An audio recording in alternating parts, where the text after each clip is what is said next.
Hi all, and welcome to this week's video. Before we start, I would just like to ask if you aren't already subscribed to the channel, could you please subscribe? It's really appreciated and you'll be notified on any future content.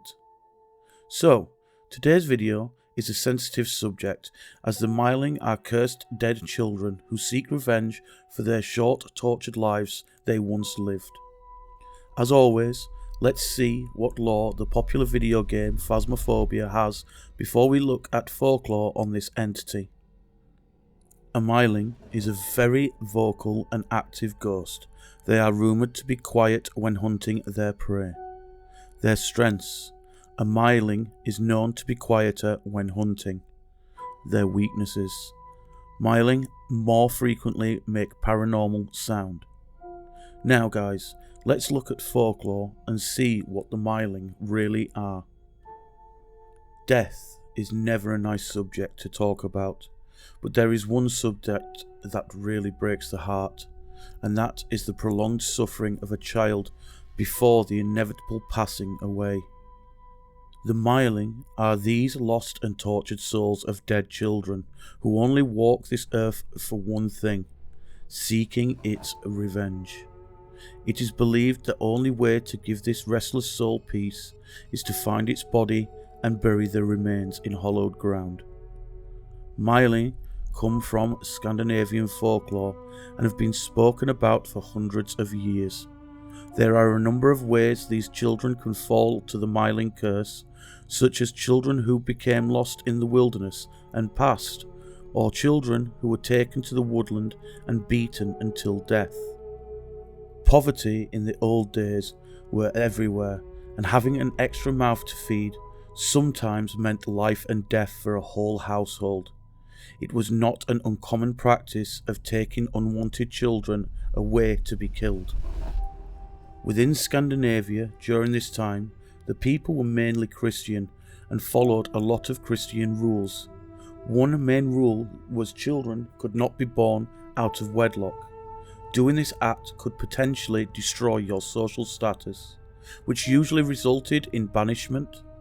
These bastard children were usually taken away through the night so no one would see them and left in forests miles away from anything they knew. Most Myling that are talked about range in ages as young as newborns to 10 years old and are mostly female. This is believed because having a boy was more profitable, as he could be hired for labour work and was also an heir to the family.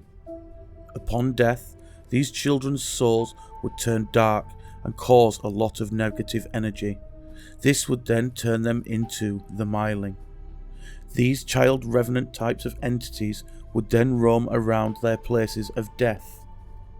These poor tortured souls would torment anyone who would come near. The Myling would jump onto the backs or the shoulders of lonely travellers, it was told, asking and trying to persuade the traveller to take it to the nearest cemetery. If that fails, they will then simply demand it from the traveller, holding onto its shoulders, refusing to let them go. With little choice, the traveller must take the Myling to the nearest graveyard and do this fast. It is because it is believed during the journey the Myling is said to get progressively heavier. They can get so heavy in fact that if the traveller didn't make it in time, they would simply sink into the ground. The child appears as it did upon death, with slight decomposition and discolouring of skin tones.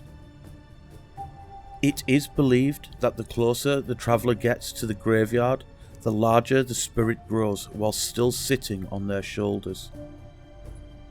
If the traveller refuses or is unable to get to hollowed ground where the Myling desires to be, it will simply kill the traveller by snapping their necks. As you can tell, this world can be a very cruel and damning place to live at times, with the most vulnerable always getting the shorter end of the stick. This practice is still carried out in poorer parts of the world, so be thankful and grateful for everything you have. I want to say thank you all for listening, and until next time, stay spooky.